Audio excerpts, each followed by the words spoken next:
गुरु महाराज की श्री सद्गुरु महाराज की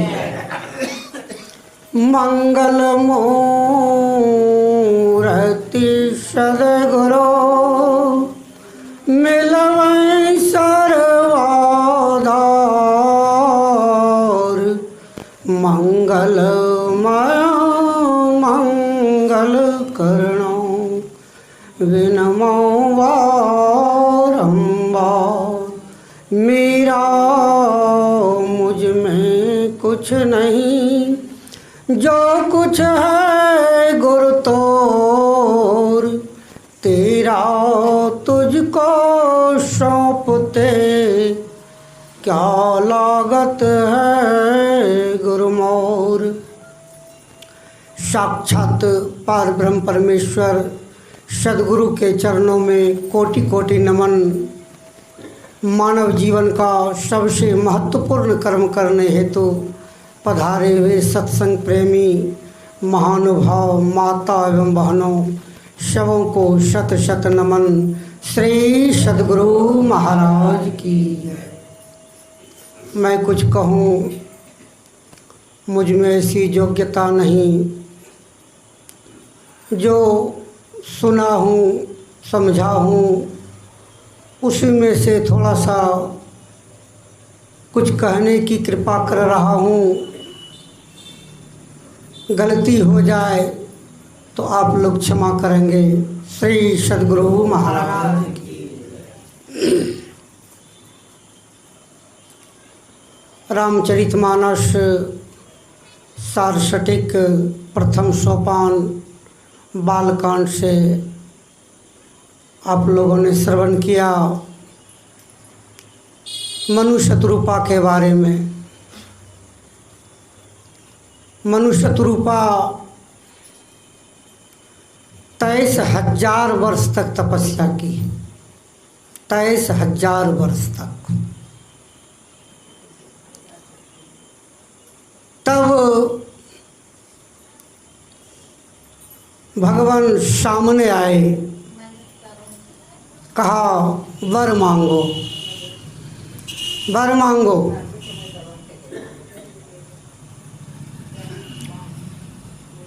वर मांगे,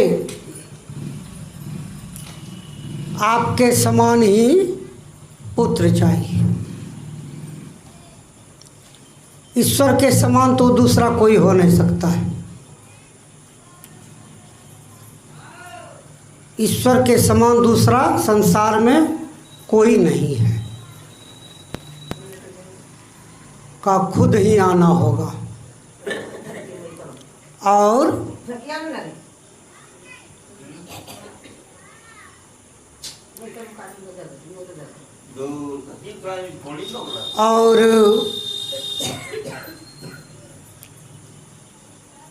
मनु शतरूपा अभी सुन रहे थे, कुछ दिन इंद्रलोक गए, वहाँ का सुख भोग किया और फिर अयोध्या में जन्म लिए माता कौशल्या और दशरथ के रूप में।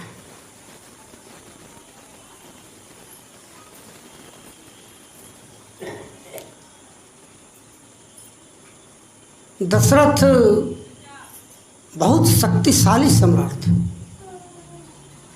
जब कभी भी मनुष्य शरीर में तो थे, आज जब कभी इंद्र को जरूरत होता था, जो देवता का राजा है, तो महाराज दशरथ चले जाते थे। बताइए कितने शक्तिशाली थे।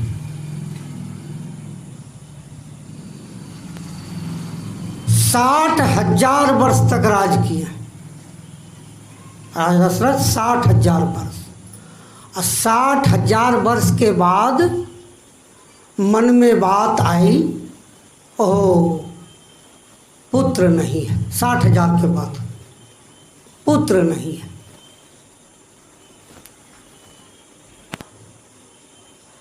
अब पुत्र का लालसा हुआ।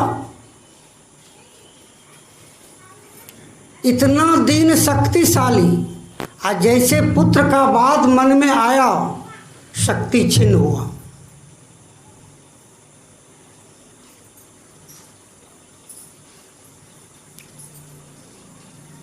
साठ 60,000 वर्ष जो रहे तपस्या में लीन, तपस्या किए आ करके इतने शक्तिशाली हुए, और अंतिम में पुत्र की लालसा, पुत्र की तो बात थी, और अंतिम में यज्ञ कराए, पुत्रेष्ठि यज्ञ। और उस यज्ञ में बहुत ऋषि महात्मा लोग आए हैं।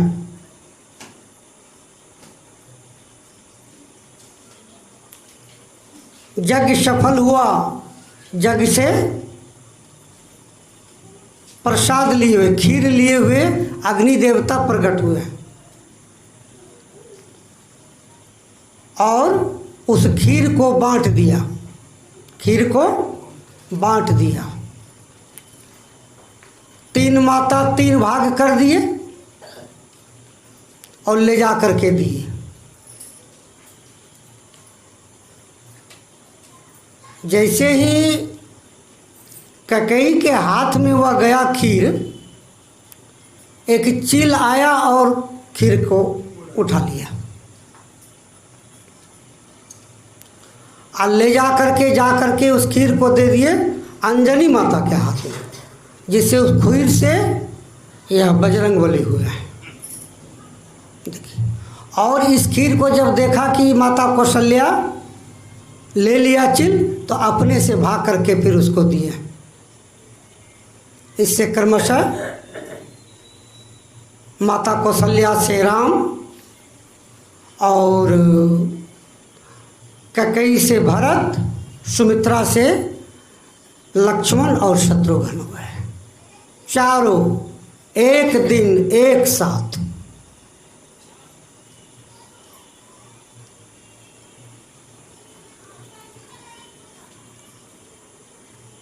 माता कौशल्या राम को पलने पर एक दिन सुला दी और अपना पूजा पाठ जो देवता होता है उसको थोड़ा चढ़ाने लग गया। प्रसाद चढ़ा दिया, सेब चढ़ा दिया और फिर चली आई। कुछ देर देखते हैं कि कोई खा रहा है प्रसाद। गई माता कौशल्या तो देखते हैं कि मेरा ही लड़का राम प्रसाद खा रहे हैं। आश्चर्य हो गया, राम खा रहा है प्रसाद। फिर दौड़ के आई झूलने के पास, यहाँ के देखते कि अरे यहाँ तो सोए हुए हैं राम। फिर उधर एक बार जा कर के देखे, फिर झूलना में आके देखे, उसको लगा कि बड़ा विचित्र बात है। उसी को देख रहे हैं यहाँ, फिर उसी को वहाँ देख रहे हैं। पूरा असमंजस में पड़ गई कि कौन खेल है। देखने लग गई भगवान के ऊपर, राम के ऊपर। भगवान राम हंसने लग गए। कहा माता क्या हो गया? कहा तो बड़ा विचित्र बात है, हम पलने में भी तुमको देख रहे हैं, प्रसाद खाते हुए भी देख रहे हैं। कहा कि मैं कहाँ नहीं हूँ माता, मैं सब जगह हूँ, सब जगह में व्याप्त हूँ। जरा सा भी खाली नहीं है धरती मेरे से। और उसी समय का माता, ये तो तुम मेरा सगुण रूप का दर्शन कर रही है, वास्तविक रूप यह मेरा है नहीं। कारण माता जो भी भगवान को देखना चाहे इस आँख से, तो असली रूप दिखाई नहीं पड़ता है, नहीं दिखाई पड़ेगा। तो भगवान ने विराट रूप दिखाया माता कौशल्या को कि मेरा रूप कुछ और है। वो तो सगुण रूप मांगी थी, हमको पुत्र चाहिए, तो पुत्र में दर्शन तो इस आँख से दर्शन हो रहा है, सगुण रूप का दर्शन, तो असली दर्शन तो होगा नहीं। जो भी इस आँख से अगर कोई भगवान को देखे तो असली रूप का दर्शन नहीं है। असली रूप का दर्शन करने के लिए देवघर में घुसना होगा।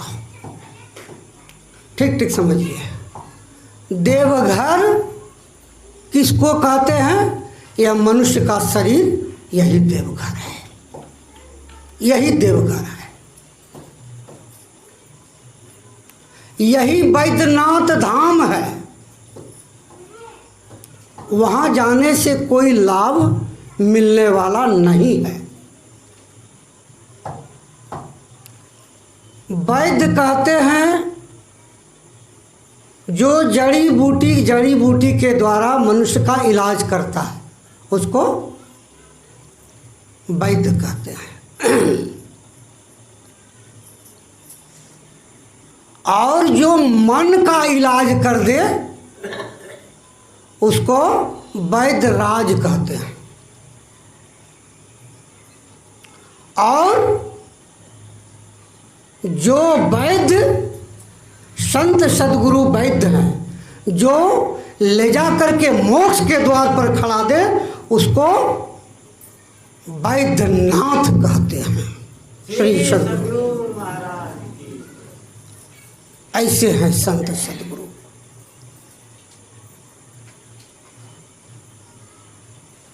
गुरु महाराज कह रहे हैं, लिखे अभी पाठ में,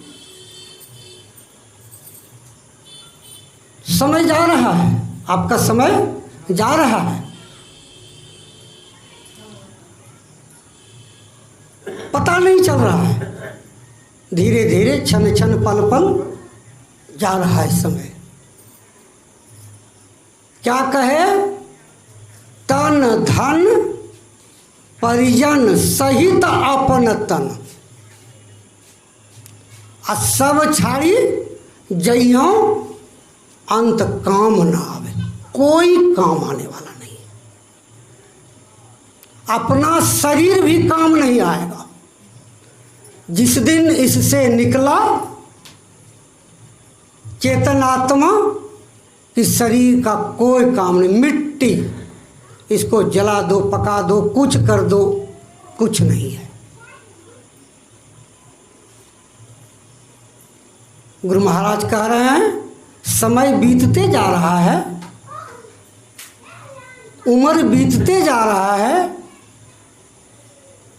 अब चलने की बारी है। अभी तक होश नहीं है, अभी तक होश नहीं है। का अब भी तो गुरु के शरण में आ जाओ। सतगुरु बसे एक पश्चिम दिशी, ताको करो निहोर। कहते सतगुरु बसे एक पश्चिम दिशी। पश्चिम दिशी का अर्थ होता है सदगुरु महाराज सदैव प्रकाश की दिशा में रहते हैं। प्रकाश कहते हैं ज्ञान को, सदैव ज्ञान की दिशा में रहते हैं। कहा ताको करो निहोर। क्या इधर उधर देखते हो? संसार की बात को क्या देखते हो? अब तो जाने वाला है तन।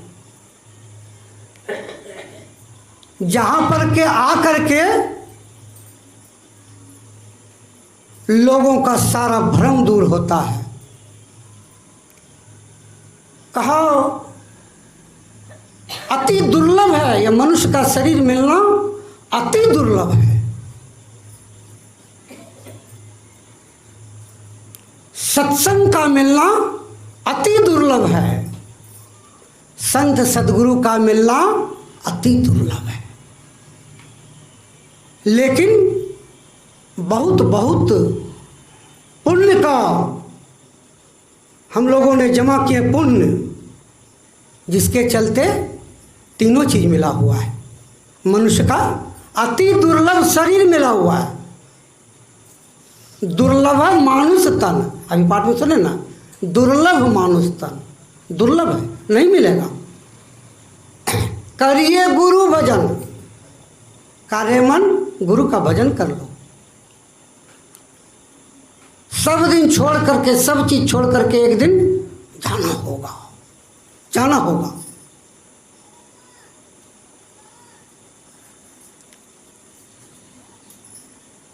पति पत्नी को देखते रहे तो पति पत्नी नहीं बन जाएगा, पत्नी पति को देखते रहे तो पति नहीं बन जाएगा, पिता पुत्र को देखते रहे पुत्र नहीं बन जाएगा, पुत्र पिता को देखते रहे पुत्र नहीं, पिता नहीं बन जाएगा। आप घर द्वार देखते रहेंगे, घर द्वार नहीं बन जाएंगे। लेकिन संत सदगुरु को बराबर निहारते रहेंगे तो एक दिन आप संत सदगुरु ही बन जाएंगे। श्री सदगुरु महाराज की। इसलिए कह रहे हैं ताको करो निहोर। भागलपुर की एक माता शिक्षिका थी, कुप्पा घाट आया करती थी वो। बीच में वो पागल हो गई और माता पागल हो गई। पागल का तो जानबे करते हैं बुद्धि, प्रारब्ध होगा कुछ, प्रारब्ध का फल भोगते हैं हम लोग। कुछ भी मान लो अभी लग रहा है कुछ दुख, तो यह प्रारब्ध का भोग है। इसके आगे अब यह कट रहा है, अब यह फिर दुख उठाना नहीं पड़ेगा, फिर यह दुख नहीं होगा। किसी को इस मनुष्य जन्म में जेल हो जाए तो अगला जो जन्म होगा तो फिर जेल होगा क्या? अगला जन्म में फिर जेल नहीं होगा, इसी जन्म में जेल हो। लेकिन यदि इससे छुट्टी नहीं पा गए, इस मनुष्य शरीर से आवागमन से यदि छुट्टी नहीं हुआ, सत्संग ध्यान भजन नहीं किए, तो फिर बराबर यह जेल में आते रहेंगे और दुख भोगते रहेंगे। इसलिए इस जेल से छुट्टी पाना है। यह मनुष्य का शरीर बड़ा कठिन जेल है, वह जेल कुछ नहीं है। आवागमन सम दुख दूजा है नहीं जग में कोई। इसके निवारण के लिए प्रभु भक्ति करनी चाहिए, इसलिए भक्ति जरूरी है। और यह सारा कारण का निवारण सत्संग सुनेंगे तो सारा कारण का निवारण हो जाएगा। सुनते सुनने में इतनी बात है।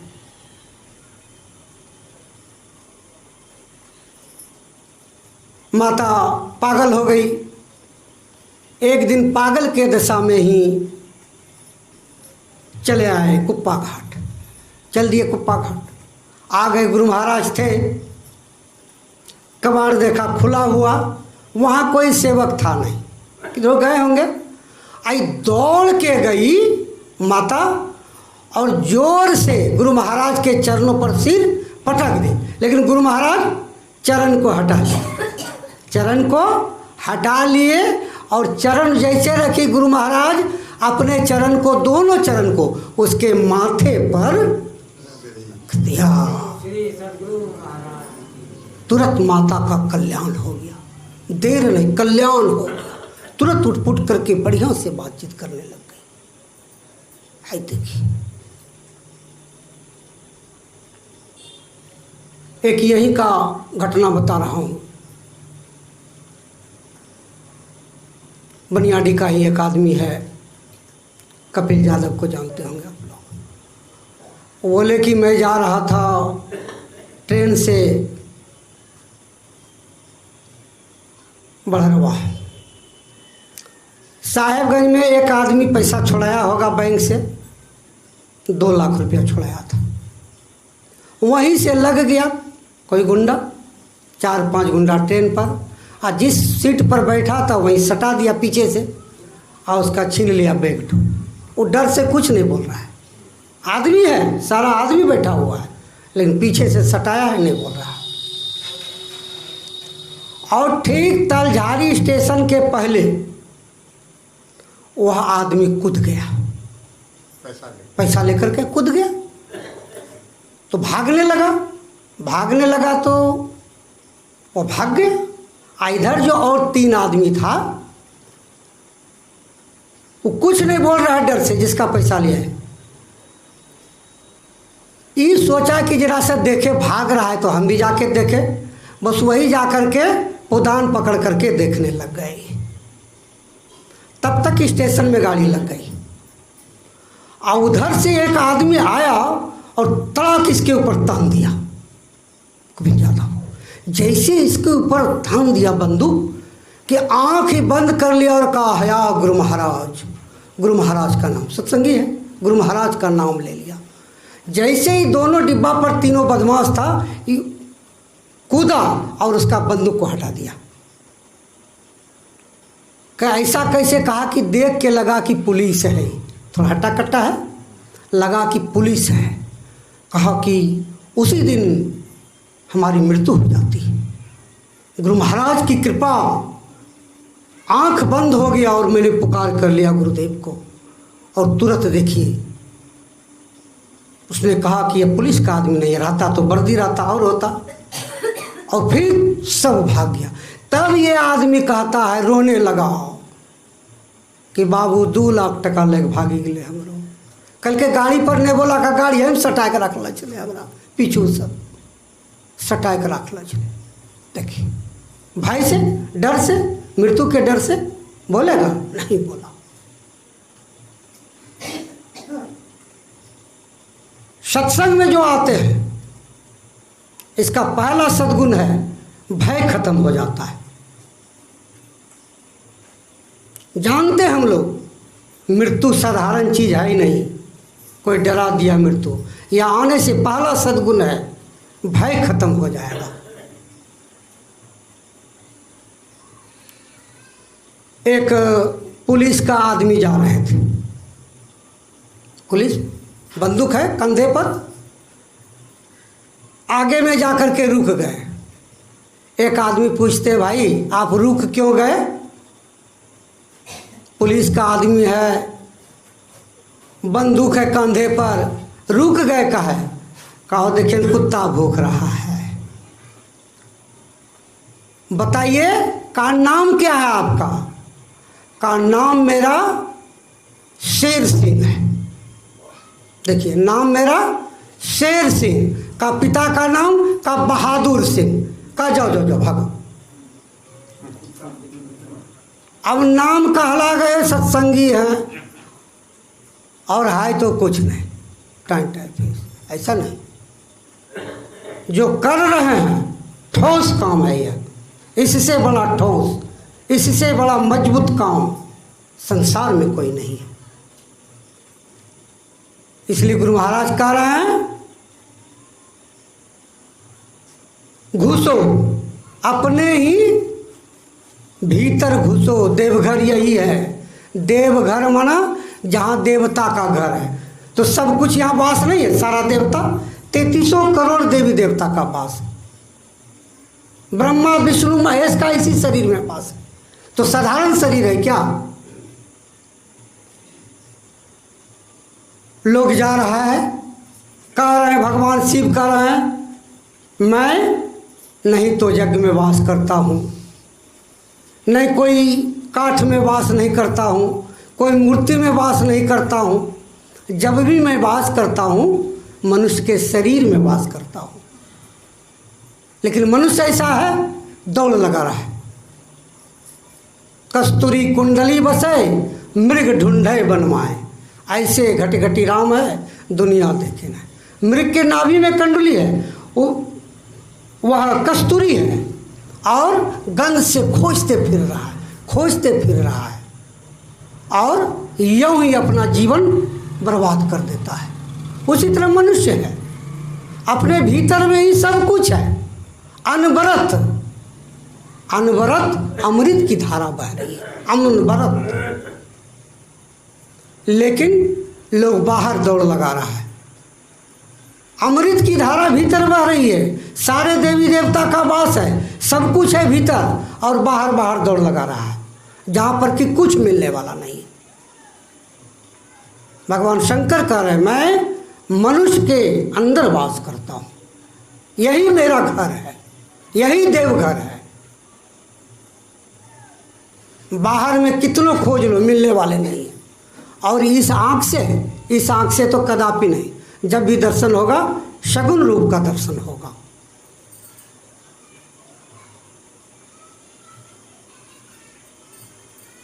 एक दिन एक छोटी लड़की थी, 8 बरस की थी, नाम था नीतू।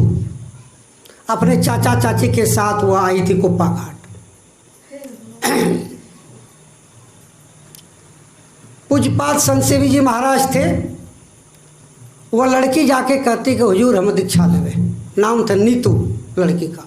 कहा हमें दीक्षा लेवे। संत सेवी जी महाराज कह रहे हैं कि नहीं, तुम अभी छोटी है, 8 बरस की है, बहुत कुछ सिद्धांत है, याद करना पड़ता है, परिभाषा है। कहा क्या बताना है हमको, बोलिए। कहा बोलो परिभाषा बोलो। तुरंत बता दी। कहा सिद्धांत बताओ। तुरंत बता दी। कहा अब बोलिए और क्या बाकी है। कहा ये तो बड़ा गजब बात है। संत सेवी जी महाराज उसको दीक्षा दे दिए। इतना हट कि वो 8 वर्ष की बच्ची उसको दीक्षा दे दिए और वह ध्यान करने लग गई। एक दिन ध्यान में वह लड़की बैठी तो बैठी ना गई। 5 घंटा हो गया है। चाचा चाची लोग बड़ी परेशान हैं, ये क्या हो गया। तुरंत दौड़ के कुप्पा घाट आए, नजदीक का ही था। पूज्यपाद संत सेवी जी महाराज नहीं थे, साई स्वामी जी महाराज थे। बता दिए हुजूर ऐसी ऐसी बात। कहा ठीक है चलते हैं। साई स्वामी जी महाराज चले गए उनके घर पर। ध्यान में देखे, बोला 1 घंटा और रहेंगे ध्यान में। 6 घंटे के बाद वो लड़की ध्यान तोड़ी। प्रणाम किए साई स्वामी जी महाराज को। पूछती है बेटी क्या तुम देख रही थी ध्यान में। कहा महाराज अपनाक नहीं बतेबे, अपनाक नहीं बतेबे, कहला छै कि केकरो नहीं बतैयो। थे नहीं पूज्यपाद संत सेवी जी महाराज। 1 सप्ताह के बाद आए। मालूम हुआ, जब मालूम हुआ तो पूज्यपाद आए उनके घर पर। जब ये सुना तो आकर के पूछती है कि बेटी क्या तुम ध्यान में देख रही थी। कहा इतना आदमी बीचों में नहीं कह भाई। कोठली में गए पूज्यपाद और वह लड़की। पूज्यपाद संत सेवी जी महाराज बता रहे थे कि मैंने नादानुसंधान का दीक्षा तो नहीं दिया था। वह लड़की नादानुसंधान की बात कर रही थी। श्री सद्गुरु महाराज की देखिए, एक हो जाए। जैसे हम लोग जाप करते हैं, जाप में ही रूप समाया हुआ।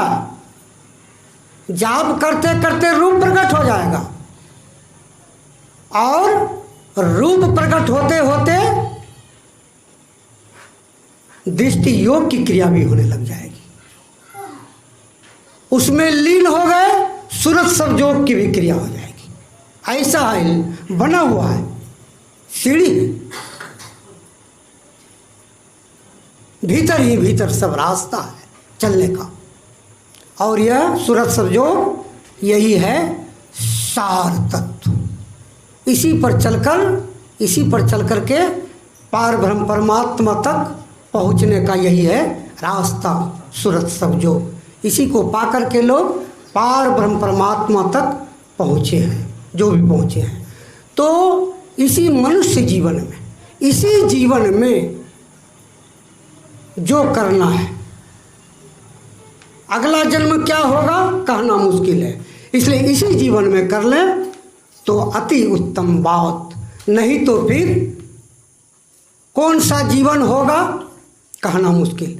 ऐसे तो आया है, भगवान कृष्ण कह रहे हैं कि जो सत्संग ध्यान करते रहेगा उसको दूसरा जीवन मिल नहीं सकता है। 84 का जीवन मिल नहीं सकता है। जब भी मिलेगा मनुष्य का शरीर ही मिलेगा। जब तक कि वह परमात्मा तक नहीं पहुंच जाता है तब तक मनुष्य का शरीर मिलते रहेगा, मिलते रहेगा, मिलते रहेगा। श्री सद्गुरु महाराज।